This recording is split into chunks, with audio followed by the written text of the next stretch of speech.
fatal assault in late 2005. Dandridge pleaded guilty to murdering the 3 Baskerville-Tucker victims in exchange for receiving a life sentence without the possibility of parole. Gray was convicted of capital murder in connection with the Harvey family murders and was sentenced to death for the killings of the Harvey children. Gray's execution was carried out on January 18, 2017 at 9:42 p.m. by lethal injection. He was the second to last man executed in Virginia before the state abolished capital punishment. Excuse me. The murders that preceded the Harvey family and the Baskerville-Tucker family would be Ricky Gray's wife, Treva. On November 5th, 2005, a passerby discovered the badly beaten body of 35-year-old Treva Terrell Gray in a shallow grave on Brookside Avenue in Washington, Pennsylvania, a suburb of Pittsburgh. Treva had married Ricky Gray, a 28-year-old ex-convict, approximately 6 months before her murder, and had lived with her husband in a house owned by her family. Ray Dandridge, Ricky's nephew, had moved in with the couple following his release from prison on October 26th of 2005, after serving more than 10 years for armed robbery. According to Treva's parents, the Grays fought bitterly, and claw marks were seen on Ricky's forearm on the day Treva's body was found. While both Gray and Dandridge were interviewed by Washington police, they were not considered suspects. Treva's mother, Marta Squires, alleged that the police assumed that Treva died of a drug overdose and that they did not try their best to investigate her death. While the police ruled Treva's death suspicious at the time, no homicide investigation was launched until after Gray's confession in 2006. Approximately a week after the discovery of their daughter's body, Treva's parents evicted Dandridge from their property. He then moved in with his father in West Pennsylvania. On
Kirsten Perkinson had a short exchange with Catherine where Perkinson had described her as pale and ashen. Catherine did not indicate to Perkinson that there was anything amiss before she left. Catherine and Stella were rebound by Gray in the basement shortly afterward.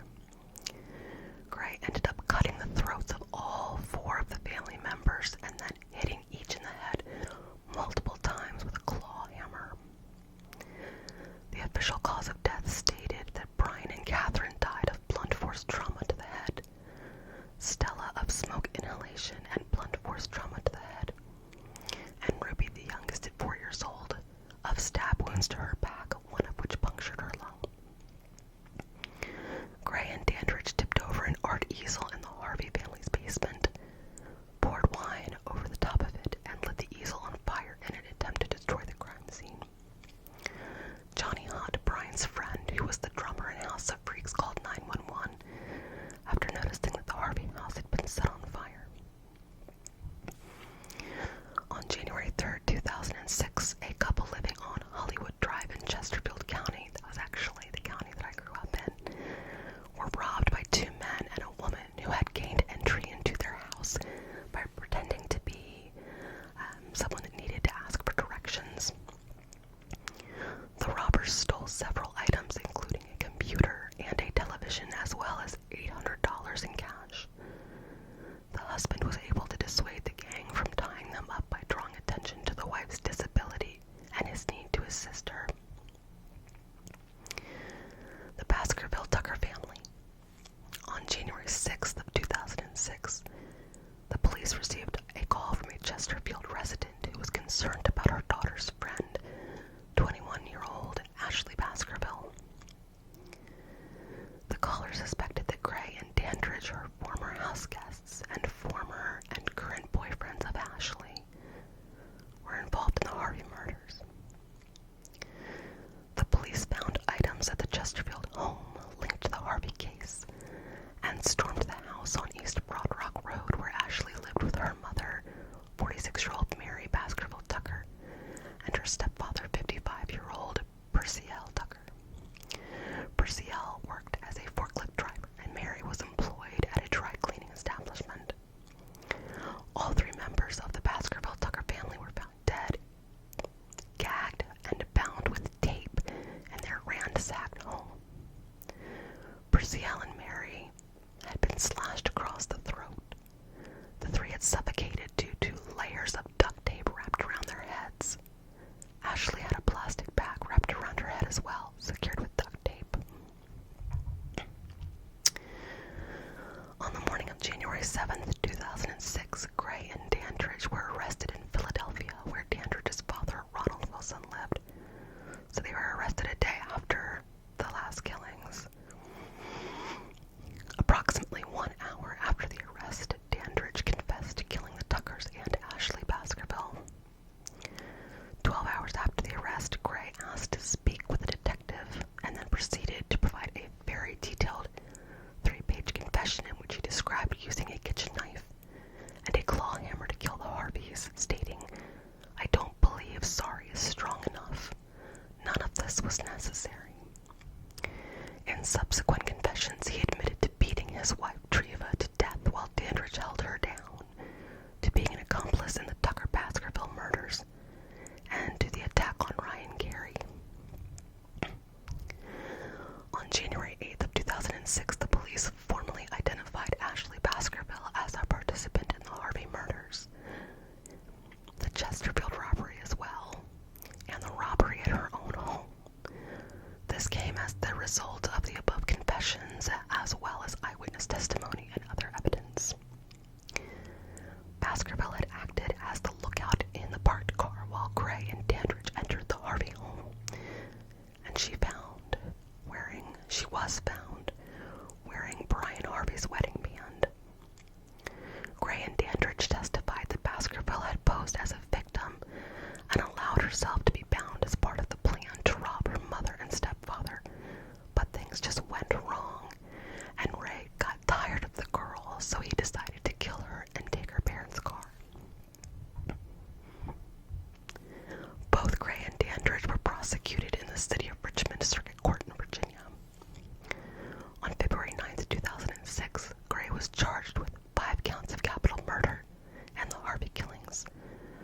charge for killing more than once in a 3-year period, 1 charge for committing more than 1 killing in a single act, 1 charge for killing in commission of a robbery, and 2 charges for killing a child under 14 years of age.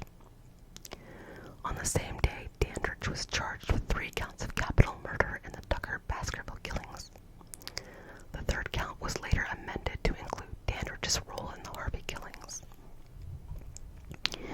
Dandridge initially pleaded not guilty and was tried in September 2006. But prior to closing arguments, he changed his plea to guilty on the 3 counts of capital murder as part of an agreement to receive a sentence of life in prison without parole as opposed to the death penalty. Gray pleaded not guilty, and his defense team sought leniency by presenting evidence of physical and sexual abuse during his childhood, as well as having been using PCP during the crimes. In August of 2006, a jury found Gray guilty on 5 capital murder charges after 4 days of trial and 30 minutes of deliberation. The jury recommended that Gray receive the death penalty for the murders of Stella and Ruby Harvey and life in prison for the 3 remaining charges. On October 23, 2006, Gray was sentenced to death. In December of 2006, Culpeper County also indicted Gray for the murder of Cheryl Warner, a 37-year-old legal secretary and mother of 3, found shot and hanged by an electrical cord in the basement of her burning house in the town of Reva. Gray pleaded not guilty to this. On June 4, 2008, the charge was suspended due to contradictory evidence. Between May 2011 and November 2015, Gray's execution was set and then stayed pending his various appeals in the Commonwealth and federal courts. In November of 2015, a panel of the Fourth Circuit rejected Gray's appeal to that court, and on January 19th of 2016, Gray's execution was set for March 16th of that year, but was stayed again to allow Gray to appeal to the U.S. Supreme Court. In 2016, the U.S. Supreme Court declined to hear Gray's case, and in November of 2016, Gray was scheduled to be executed on January 18th of 2017. His clemency plea was denied by Governor Terry McAuliffe, and his lawyers filed an emergency appeal with the Supreme Court. He was executed on January 18th of 2017 at the Greensville Correctional Center at 9:42 p.m. Eastern Standard Time. Dandridge is currently incarcerated in the Sussex State Prison. That case was absolutely horrific, and I remember when that happened, it was really difficult for our community. The Baskerville-Tucker murders were terrible. Any murder is terrible, but the murders of those 2 little girls was just so insidious. And I believe that the little girls were actually killed first in front of their parents before the parents were killed. Our second case is going to be the murder of Hannah Graham. Hannah Graham was an 18-year-old second-year British-born American student at the University of Virginia who went missing on September 13th of 2014. She was last seen early in the morning that day at the downtown mall in Charlottesville, Virginia. 5 weeks later, her remains were discovered on an abandoned property in nearby Albemarle County. Jesse Matthew pleaded guilty to murdering Graham and was sentenced to life imprisonment. He was also found guilty and given 3 additional life sentences for other previous crimes.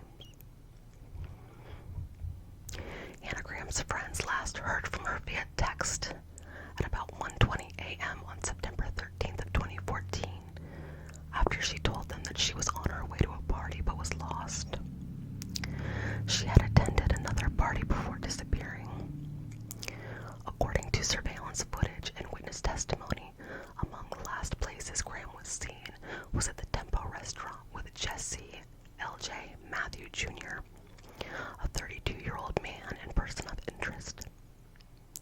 A witness also said that Matthew was seen in the restaurant holding an arm around Graham and that she looked drunk. The last witness to see Graham alive says that she was with a man who did not look friendly. As Graham was standing by a vehicle identified to be Matthew's orange 1998 Chrysler Sebring, the witness heard her say, "I'm not getting into that car with you." Over a decade earlier, Matthew was twice accused of sexual assault at two separate Virginia colleges, Liberty University in Lynchburg and Christopher Newport University in Newport News, and left each school immediately after the allegations. The reported assaults occurred within an 11-month period of each other. Police investigated each report, but neither incident was a criminal case brought against him. On July 7th of 2021, Matthew was named in a class action lawsuit against Liberty University, alleging that he had sexually assaulted a 15-year-old girl while at Liberty University. On September 20th, a volunteer search for Graham took place throughout Charlottesville. Over 1,000 volunteers were reported to have been involved in the search. On September 25th, Charlottesville Police Chief Timothy Longo said he believed that Graham was either in Charlottesville or one of the surrounding 9 counties, and asked property owners to search for her on their land. The Department of Emergency Management organized 2-person search teams in the search for Graham, and estimated that as of September 26th, those crews had spent 44 hours in the field since the volunteer search started.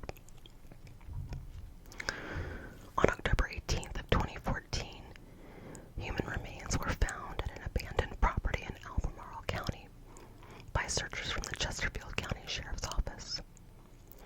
At a press conference later that day, Chief Longo stated that the remains had not been positively identified as Graham. However, authorities informed Graham's parents of the discovery. The remains were sent to the Chief Medical Examiner's office in Richmond for identification. On October 24th, the remains were positively identified as Graham. The same day, Graham's parents visited the property where she was found. On November 18th, the Washington Post reported that a cause for Graham's death was determined but withheld at the request of law enforcement. Later that day, Albemarle County Police Department reversed course, releasing that Graham died by homicide, but the cause of death was undetermined. On September 19th, the local police identified a man they described as a person of interest whom they saw on surveillance cameras leaving a bar with Graham. The police have concluded that Graham may have gotten into the car with this man. They also searched the man's car and apartment, but declined to arrest or identify him at that time. The police identified the person of interest as Matthew the following day in an effort to make contact with him for further questioning. Police again searched Matthew's apartment on September 22nd. During the search, they took items of clothing from his apartment but would not elaborate on the importance of these items. Police described the searches as a major break in the case and offered a $100,000 reward for information relating to Graham's disappearance. On September 21st, the police issued an arrest warrant for reckless driving by Matthew. On September 23rd, Longo announced that Matthew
On May 5th of 2015, prosecutors announced that Matthew would be charged with capital murder. The increased charge of capital murder meant that Matthew could have faced the death penalty if convicted. The trial date was set for July 5th of 2016, and on March 2nd of 2016, Matthew pleaded guilty. Later, Matthew received 4 additional life terms.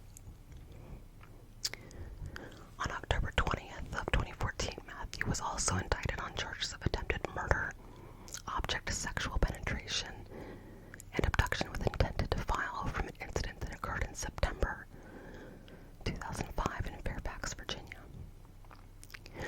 On November 14th of 2014, Matthew pleaded not guilty to the charges, and a trial was set to begin on March 9th, 2015.